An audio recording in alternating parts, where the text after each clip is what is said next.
বিসমিল্লাহির রহমানির রহিম। আসসালামু আলাইকুম ওয়া রাহমাতুল্লাহি ওয়া বারাকাতুহু। তোমার পরিবর্তন আল্লাহর নেয়ামত। এগিয়ে যাও, দেখবে দরজা খুলে যাবে। মানুষের জীবন সবসময় পরিবর্তনের মধ্য দিয়ে এগিয়ে যায়। কেউ ভালো থেকে খারাপের দিকে, আবার কেউ খারাপ থেকে ভালোর দিকে যাত্রা করে। কিন্তু সবচেয়ে সুন্দর এবং মহিমান্বিত পরিবর্তন হল আল্লাহর দিকে ফিরে আসা এবং তার সন্তুষ্টির জন্য নিজেকে বদলে ফেলা। এই পরিবর্তনই আসলে মানুষের জীবনের শ্রেষ্ঠ নেয়ামত। আজকের এই ভিডিওতে আমরা আলোচনা করব, কেন পরিবর্তন আল্লাহর নেয়ামত, পরিবর্তনের পথে কি কি বাধা আসে, আল্লাহ কিভাবে দরজা খুলে দেন এবং আমরা কিভাবে সাহস নিয়ে সামনে এগিয়ে যেতে পারি। ১. পরিবর্তনের মূল শিকড় মানুষের ভেতরের আহ্বান। প্রত্যেক মানুষই তার ভেতরে জানে কোন কাজ ভালো আর কোনটা খারাপ। কখনো কখনো খারাপ কাজের প্রতি টান বেশি হলেও অন্তরের গভীরে একটা কণ্ঠস্বর ফিসফিস করে বলে, এটা ঠিক নয়, তোমার বদলানো দরকার। এই অভ্যন্তরীণ কণ্ঠস্বর আসলে আল্লাহর দিক থেকে পাওয়া হেদায়েতের সংকেত। আল্লাহ প্রত্যেক মানুষকে ফিতরা বা প্রাকৃতিক সত্যপ্রেম দিয়ে সৃষ্টি করেছেন।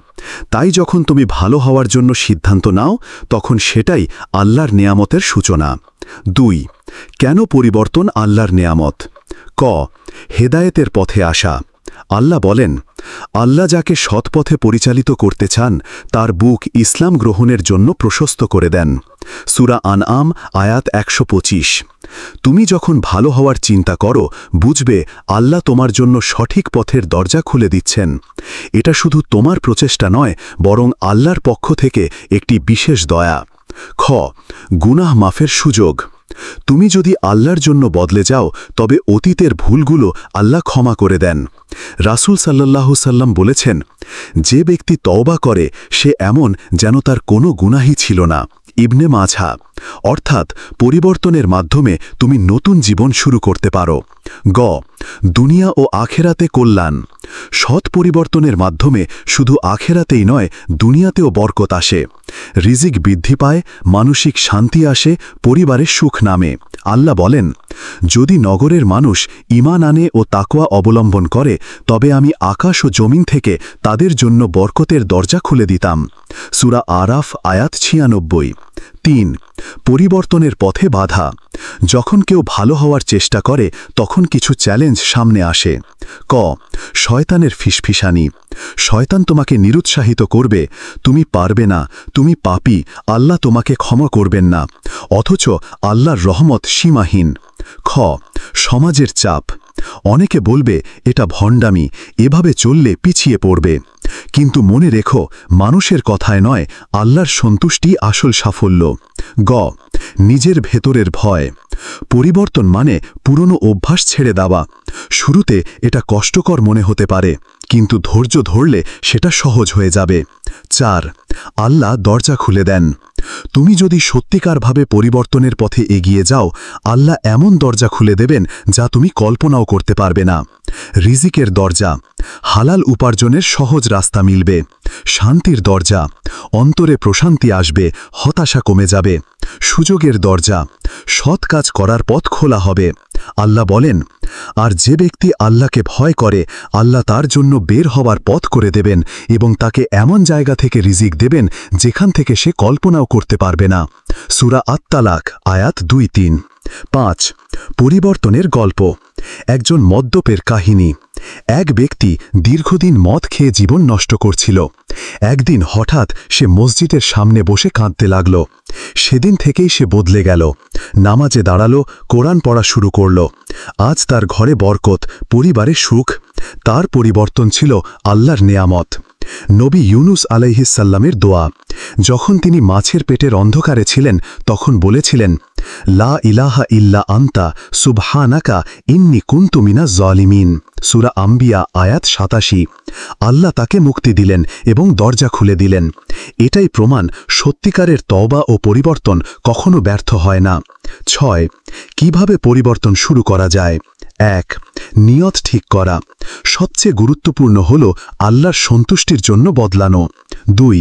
ছোট ছোট পদক্ষেপ। হঠাৎ সবকিছু বদলানো কঠিন, তাই ধীরে ধীরে শুরু করো। নিয়মিত নামাজ, হারাম কাজ থেকে দূরে থাকা, কোরআন পড়া। 3. ভালো সঙ্গী নির্বাচন। সৎ বন্ধু পরিবর্তনকে টিকিয়ে রাখে। রাসূল সাল্লাল্লাহু সাল্লাম বলেছেন, মানুষ তার বন্ধুর দিনের উপর চলে। আবু দাউদ। 4. দোয়া করা। পরিবর্তনের শক্তি শুধু আল্লাহর কাছেই পাওয়া যায়, তাই সব সময় দোয়া করো, হে আল্লাহ, আমাকে সঠিক পথে অটল রাখুন। 7. পরিবর্তনের ফলাফল।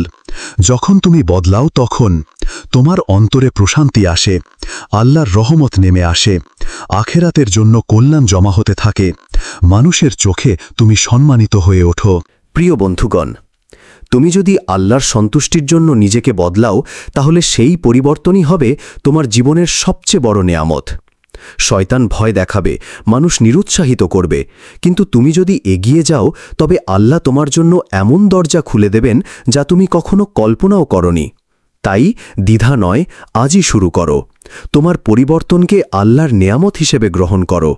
এগিয়ে যাও, দেখবে দরজা খুলে যাচ্ছে একটির পর একটি। তোমার পরিবর্তন আল্লাহর নেয়ামত, এগিয়ে যাও, দেখবে দরজা খুলে যাবে। পূর্বের আলোচনায় আমরা বুঝেছি পরিবর্তন আল্লাহর নেয়ামত এবং এটা মানুষের জীবনে দুনিয়া ও আখেরাত উভয় দিকেই সুখ শান্তি বয়ে আনে। এখন আমরা আরও গভীরভাবে আলোচনা করব পরিবর্তনের গুরুত্ব, কোরআন হাদিসের প্রমাণ, পূর্ববর্তী নবীদের কাহিনী এবং আধুনিক জীবনের বাস্তবতা থেকে শিক্ষণীয় দিকগুলো। 8. কোরআন ও হাদিসে পরিবর্তনের গুরুত্ব। আল্লাহ কোরআনে বহুবার মানুষকে নিজেদের সংশোধন করার জন্য আহ্বান জানিয়েছেন। তওবার আহ্বান। আল্লাহ বলেন, হে মুমিনগণ, তোমরা সবাই আল্লাহর কাছে তওবা করো যাতে তোমরা সফল কাম হও। সূরা আন-নূর আয়াত 31। তওবা মানেই পরিবর্তন, গুনাহ থেকে ফিরে এসে নতুন জীবন শুরু করা। আল্লাহর ভালোবাসা। আল্লাহ ভালোবাসেন তাদেরকে যারা তওবা করে এবং যারা নিজেদেরকে পবিত্র রাখে। সূরা বাকারা আয়াত 222। অর্থাৎ পরিবর্তনকারীদের আল্লাহ নিজেই ভালোবাসেন। এটা কি মানুষের জীবনের সবচেয়ে বড় নেয়ামত নয়? হাদিসের শিক্ষা। রাসূল সাল্লাল্লাহু আলাইহি ওয়াসাল্লাম বলেছেন, সর্বোত্তম মানুষ সে যে নিজের ভুল বুঝে তা সংশোধন করে। তিরমিজি। অতএব পরিবর্তন শুধু নেয়ামত নয়, বরং একজন মানুষের প্রকৃত উত্তম হওয়ার মানদণ্ড। 9. নবীদের জীবনে পরিবর্তনের শিক্ষা। ইব্রাহিম আলাইহি ওয়াসাল্লামের জীবন। তিনি ছোটবেলা থেকেই মূর্তি পূজা প্রত্যাখ্যান করেছিলেন। পরিবার ও সমাজের বিরোধিতা সত্ত্বেও আল্লাহর দিকে ফিরে গিয়েছিলেন। তার সাহসী পরিবর্তন তাকে খলিলুল্লাহ অর্থাৎ আল্লাহর বন্ধু বানিয়েছিল। মুসা আলাইহি ওয়াসাল্লামের যাত্রা। ফেরাউনের দরবারে তিনি ভীত ছিলেন, কিন্তু আল্লাহর নির্দেশে পরিবর্তন এনে তিনি এক সাহসী নেতা হয়ে উঠলেন। আল্লাহর উপর ভরসা করলে ভয় জয় করা যায়, এটাই তার শিক্ষা। ওমর রাদিয়াল্লাহু আনহুর পরিবর্তন। এক সময় তিনি ইসলাম ধ্বংস করতে চেয়েছিলেন, কিন্তু কোরআনের আয়াত শুনে বদলে গেলেন। সেই পরিবর্তনের কারণেই তিনি ফারুক অর্থাৎ সত্য মিথ্যার পার্থক্যকারী উপাধি পেলেন। 10. পরিবর্তনের পথে ধৈর্য ও ইস্তেকামাত। সৎ পরিবর্তন শুরু করা যতটা সহজ, তা ধরে রাখা ততটাই কঠিন। এজন্য দরকার ইস্তেকামাত বা অটলতা। রাসূল সাল্লাল্লাহু আলাইহি ওয়াসাল্লামকে যখন জিজ্ঞেস করা হলো ইসলামে কোন কাজটি সবচেয়ে গুরুত্বপূর্ণ, তিনি বললেন, আল্লাহর ওপর ঈমান আনা এবং অটল থাকা। মুসলিম। অর্থাৎ পরিবর্তন শুরু করার পর তাতে দৃঢ়ভাবে টিকে থাকতে হবে। 11. পরিবর্তন আনে মানসিক শান্তি। আজকের যুগে অনেক মানুষ হতাশা, দুশ্চিন্তা আর ভয়ের মধ্যে দিন কাটায়, অথচ আল্লাহর দিকে ফিরে আসা মানসিক প্রশান্তি এনে দেয়। আল্লাহ বলেন, নিশ্চয়ই আল্লাহর স্মৃতিতে অন্তর শান্তি পায়। সূরা রাদ আয়াত 28। যে মানুষ গুনাহ থেকে বদলে গিয়ে নামাজ শ্রিয়ে মন দেয়, তার হৃদয়ে যে প্রশান্তি নামে তা কোনো ধন সম্পদ দিয়ে পাওয়া সম্ভব নয়। 12. পরিবর্তন আনে সমাজে আলো। তুমি যখন নিজেকে বদলাও, তখন শুধু তোমার জীবন নয়, তোমার পরিবার, বন্ধু এবং পুরো সমাজই তার প্রভাব অনুভব করে। একজন বাবা যদি নামাজ পড়া শুরু করেন, তার সন্তানও নামাজে অভ্যস্ত হয়। একজন মা যদি হিজাব করেন, পুরো পরিবার দ্বীনের পথে অনুপ্রাণিত হয়। একজন ব্যবসায়ী যদি হালাল পথে চলেন, সমাজে ন্যায্যতা প্রতিষ্ঠিত হয়। অতএব পরিবর্তন শুধু ব্যক্তিগত নেয়ামত নয়, বরং পুরো সমাজের জন্য কল্যাণকর। 13. পরিবর্তনের প্রতিবন্ধকতাকে জয় করার উপায়। আল্লাহর ওপর ভরসা। আল্লাহ বলেন, যে আল্লাহর ওপর ভরসা করে আল্লাহ তার জন্য যথেষ্ট। সূরা আত-তালাক আয়াত ৩। ধীরে ধীরে উন্নতি। একদিনে সব পরিবর্তন সম্ভব নয়, একটু একটু করে ধাপে ধাপে ভালো অভ্যাস গড়ে তুলতে হয়। সৎ বন্ধু। ভালো বন্ধু পরিবর্তন ধরে রাখতে সাহায্য করে। রাসূল সাল্লাল্লাহু আলাইহি ওয়াসাল্লাম বলেছেন, ভালো বন্ধু সেই সুগন্ধি বিক্রেতার মতো যে তোমাকে সুগন্ধি উপহার দেবে বা তার কাছ থেকে ভালো গন্ধ পাবে। বুখারী মুসলিম। আত্মসমালোচনা। প্রতিদিন নিজের কাছে প্রশ্ন করো, আজ আমি কোথায় ভুল করলাম, কিভাবে ভালো হতে পারি। এটাই উন্নতির চাবিকাঠি। 14 পরিবর্তন আনে আল্লাহর রহমতের দরজা। তুমি যখন বদলাও তখন এমন সব দরজা খুলে যায় যা আগে কল্পনাও করনি। রিজিকের দরজা, হালাল উপার্জন সহজ হয়। দোয়ার দরজা, তোমার দোয়া কবুল হতে থাকে। বরকতের দরজা, পরিবার ও জীবনে শান্তি নেমে আসে। আখেরাতের দরজা, জান্নাতের পথ সহজ হয়ে যায়। 16 বাস্তব জীবনের অনুপ্রেরণা। এক তরুণের গল্প। এক তরুণ নেশায় আসক্ত ছিল। একদিন হঠাৎ মায়ের কান্না দেখে সে সিদ্ধান্ত নেয় বদলাবে। আজ সে নিয়মিত নামাজ পড়ে, চাকরি করে, পরিবারকে দেখাশোনা করে। তার পরিবর্তনই প্রমাণ, আল্লাহ যখন চান তখন মানুষ নতুন জীবন পায়। একজন ব্যবসায়ীর কাহিনী। তিনি সুদে লেনদেন করতেন। একদিন কোরআনের আয়াত শুনে ভয় পেলেন। আল্লাহ সুদ ধ্বংস করেন আর দানকে বৃদ্ধি করেন। সূরা বাকারা আয়াত 276। তিনি ব্যবসা বদলে হালাল পথে এলেন। অল্প সময়েই আল্লাহ তার রিজিকে এমন বরকত দিলেন যা তিনি কল্পনাও করতে পারেননি। 16 পরিবর্তন আনে জান্নাতের পথ। রাসূল সাল্লাল্লাহু আলাইহি ওয়াসাল্লাম বলেছেন, আল্লাহ সবচেয়ে বেশি আনন্দিত হন সেই বান্দার তওবা দেখে যে মরুভূমিতে হারিয়ে যাওয়া উট ফিরে পায়। বুখারী মুসলিম। তাহলে ভেবে দেখো, তোমার পরিবর্তন আল্লাহর কাছে কত আনন্দের বিষয়, আর এই পরিবর্তনই তোমার জন্য জান্নাতের দরজা খুলে দেবে। 17 আমাদের করণীয়। 1 আজই সিদ্ধান্ত নাও তুমি বদলাবে। 2 আল্লাহর সন্তুষ্টিকে জীবনের লক্ষ্য বানাও। 3 ছোট ছোট ভালো কাজ শুরু করো। 4 খারাপ অভ্যাস ধীরে ধীরে ছেড়ে দাও। 5 আল্লাহর দোয়ার দিকেই মুখ ফেরাও। তোমার পরিবর্তন শুধু তোমার নয়, বরং পুরো সমাজ ও ভবিষ্যৎ প্রজন্মের জন্য নেয়ামত। শয়তান তোমাকে ভয় দেখাবে, সমাজ নিরুৎসাহিত করবে, কিন্তু তুমি যদি সাহস নিয়ে এগিয়ে যাও তাহলে আল্লাহ এমন সব দরজা খুলে দেবে যা তুমি কখনো কল্পনাও করনি। তাই দ্বিধা নয়, আজই পরিবর্তনের যাত্রা শুরু করো। তোমার পরিবর্তনই হবে তোমার জীবনের শ্রেষ্ঠ নেয়ামত। এগিয়ে যাও, একটির পর একটি দরজা খুলে যাবে ইনশাআল্লাহ। তোমার পরিবর্তন আল্লাহর নেয়ামত। এগিয়ে যাও, দেখবে দরজা খুলে যাবে। পূর্বে আমরা বিশদভাবে আলোচনা করেছি পরিবর্তন কিভাবে আল্লাহর নেয়ামত হয়ে ওঠে।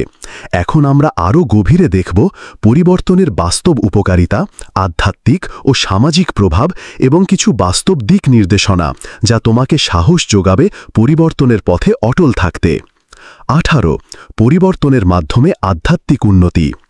যখন একজন মানুষ খারাপ কাজ ছেড়ে ভালো পথে আসে তখন তার ভেতরে অদ্ভুত এক শান্তি জন্ম নেয়, আল্লাহর নৈকট্য অনুভূতি। তুমি যখন সৎ পথে হাঁটো তখন আল্লাহ তোমার হৃদয়ে ঈমানের আলো ঢেলে দেন। কোরআনে বলা হয়েছে, যে ব্যক্তি আল্লাহকে ভয় করে আল্লাহ তার জন্য জ্ঞান দান করেন। অর্থাৎ পরিবর্তন শুধু বাহ্যিক নয়, বরং ভেতরের দিক থেকেও মানুষকে শক্তিশালী করে। দোয়ার কবুল হওয়া। পাপ একজন মানুষকে আল্লাহর রহমত থেকে দূরে সরিয়ে রাখে, কিন্তু পরিবর্তন করে যখন মানুষ খাঁটি তওবা করে তখন তার দোয়া আল্লাহর কাছে দ্রুত কবুল হতে থাকে। 19 পরিবর্তনের সামাজিক প্রভাব। একজন মানুষের পরিবর্তন কখনো একা থাকে না, বরং তার পরিবার, বন্ধু-বান্ধব, এমনকি পুরো সমাজ তার থেকে প্রভাবিত হয়। পরিবারে পরিবর্তনের প্রভাব। যদি একজন বাবা নামাজ শুরু করেন, সন্তানেরাও ধীরে ধীরে সেই পথে আসে। যদি একজন মা পর্দা করেন, মেয়েরা প্রেরণা পায়। সমাজে পরিবর্তনের আলো। একজন ব্যবসায়ী যখন হালাল পথে চলে, সমাজে ন্যায় বিচার প্রতিষ্ঠা হয়। এক শিক্ষক যদি দিনের আলোয় আলোকিত হন, পুরো প্রজন্ম উপকৃত হয়। তাহলে বোঝা যাচ্ছে তোমার পরিবর্তন শুধু তোমার নয়, এটা পুরো সমাজের জন্য নেয়ামত। 20 পরিবর্তন মানে সাহস। পরিবর্তনের পথে প্রথম ধাপই হলো সাহস। শয়তান সবসময় ভয় দেখায়, তুমি পারবে না, তুমি অনেক পাপী। মানুষ তোমাকে নিয়ে হাসবে। কিন্তু আল্লাহ বলেন, শয়তান তোমাদের দারিদ্র্যের ভয় দেখায় এবং অশ্লীলতার দিকে আহ্বান করে, আর আল্লাহ তোমাদের ক্ষমা ও অনুগ্রহের প্রতিশ্রুতি দেন। সূরা বাকারা আয়াত 268। তাহলে তুমি কাকে মানবে, আল্লাহকে নাকি শয়তানকে? 21 পরিবর্তনের ধাপ। 1 সচেতনতা। প্রথমেই বুঝতে হবে আমি কোথায় ভুল করছি। এই উপলব্ধি পরিবর্তনের বীজ। 2 তওবা। ভুল বুঝে আল্লাহর কাছে ফিরে আসতে হবে। 3 নতুন অভ্যাস গড়ে তোলা। নিয়মিত নামাজ, কোরআন পড়া, সৎ বন্ধুদের সঙ্গে সময় কাটানো। 4 পুরনো অভ্যাস ধীরে ধীরে ছাড়তে হবে, যেমন অশ্লীলতা দেখা, মিথ্যা বলা, গীবত করা ইত্যাদি ধীরে ধীরে ছেড়ে দিতে হবে। 22 পরিবর্তন আনে দুনিয়ার বরকত। পরিবর্তনের ফলে শুধু আখিরাতের কল্যাণ নয়, দুনিয়ার জীবনেও আশীর্বাদ আসে। রিজিক বৃদ্ধি পায়। আল্লাহ বলেন, যদি তারা সোজা পথে চলত, আমি অবশ্যই তাদেরকে প্রচুর পানি, রিজিক দিতাম। সূরা জিন আয়াত 16। রোগ থেকে মুক্তি। অনেক সময় গুনাহের কারণে দুশ্চিন্তা ও রোগ বাড়ে। যখন মানুষ তওবা করে, তখন আল্লাহ তার অন্তরে প্রশান্তি দেন, মানসিক চাপ কমে যায়। মানুষের ভালোবাসা। পরিবর্তিত মানুষকে সবাই সম্মান করে। একসময় যে মানুষকে অবজ্ঞা করা হতো, পরিবর্তনের পর সেই মানুষকেই সমাজ শ্রদ্ধা করে। 23 পরিবর্তনের অনুপ্রেরণামূলক কাহিনী। মক্কার মদ্যপ যুবকের কাহিনী। একজন যুবক প্রতিদিন মদ্যপান করত।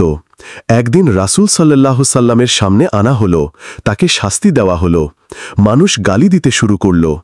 তখন রাসূল সাল্লাল্লাহু সাল্লাম বললেন, তাকে গালি দিও না, সে আল্লাহ ও তার রাসূলকে ভালোবাসে।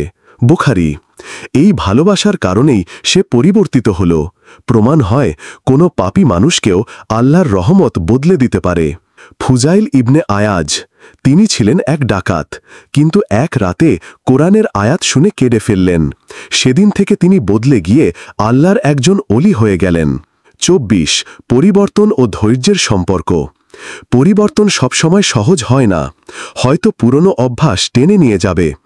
এ অবস্থায় দরকার ধৈর্য। আল্লাহ বলেন, নিশ্চয় ধৈর্যশীলদেরকে পূর্ণ প্রতিদান দেওয়া হবে, হিসাব ছাড়াই। সূরা জুমার আয়াত 10। অতএব যদি তুমি ধৈর্য ধরে পরিবর্তনের পথে থাকো, আল্লাহ তোমাকে অগণিত নেয়ামত দেবেন। 25 আল্লাহর দরজা সবসময় খোলা। যখন তুমি মনে করবে আমি আর বদলাতে পারবো না, তখন মনে রেখো আল্লাহর দরজা কখনো বন্ধ হয় না। রাসূল সাল্লাল্লাহু সাল্লাম বলেছেন, আল্লাহ তার বান্দার তওবা কবুল করতে থাকেন যতক্ষণ না তার গলার হাড়ে খিচ ধরা পড়ে। তিরমিজি। অর্থাৎ মৃত্যু আসার আগ পর্যন্ত পরিবর্তনের সুযোগ খোলা। 26 পরিবর্তন মানে সত্যিকারের স্বাধীনতা। অনেকে ভাবে গুনাহ মানে স্বাধীনতা, কিন্তু আসলে গুনাহই মানুষকে বন্দী করে। নেশায় আসক্ত মানুষ স্বাধীন নয়, বরং দাস। সুদে ডুবে থাকা মানুষ স্বাধীন নয়, বরং লোভের দাস। অশ্লীলতায় আসক্ত মানুষ স্বাধীন নয়, বরং কামনার দাস। কিন্তু যখন মানুষ আল্লাহর দিকে ফিরে আসে, তখনই সে সত্যিকারের স্বাধীনতা পায়। 27 জান্নাতের প্রতিশ্রুতি। পরিবর্তনকারী মানুষদের জন্য আল্লাহর প্রতিশ্রুতি আছে। যারা তওবা করে, ঈমান আনে ও সৎকর্ম করে, আল্লাহ তাদের মন্দ কাজগুলোকে ভালো কাজ দিয়ে বদলে দেবেন। আর আল্লাহ ক্ষমাশীল, পরম দয়ালু। অর্থাৎ পরিবর্তন শুধু গুনাহ মুছে দেয় না, বরং গুনাহকেই সওয়াবে পরিণত করে। প্রিয় বন্ধু, তোমার পরিবর্তন শুধু তোমার ব্যক্তিগত বিষয় নয়, বরং এটা আল্লাহর নেয়ামত, যা তোমার জীবন, পরিবার, সমাজ এবং আখিরাত সবকিছু বদলে দিতে পারে। তুমি যদি আজ থেকে একটু একটু করে বদলাও, তবে দেখবে আল্লাহর দরজা একের পর এক খুলে যাচ্ছে। রিজিকের দরজা, রহমতের দরজা, শান্তির দরজা, জান্নাতের দরজা। তাই দ্বিধা নয়, আজই পরিবর্তনের সিদ্ধান্ত নাও, কারণ তোমার পরিবর্তনই হবে তোমার জীবনের শ্রেষ্ঠ নেয়ামত। হে আল্লাহ, আমাদের প্রতি তোমার খাস রহমত ও দয়া বর্ষিত করো। আমিন ইয়া রাব্বাল আলামিন। এই পর্যন্ত ভিডিওটি দেখার জন্য আপনাকে অসংখ্য ধন্যবাদ। ভালো লাগলে লাইক, শেয়ার এবং ফলো দিয়ে উৎসাহিত করবেন এবং সাবস্ক্রাইব করে পাশে থাকবেন, যাতে এই ধরনের ভিডিও আপনাদের কাছে পৌঁছে দিতে পারি এবং এই রকম ভিডিও দেখে আমাদের অন্তরাত্মাকে পরিশুদ্ধ করতে পারি। আসসালামু আলাইকুম।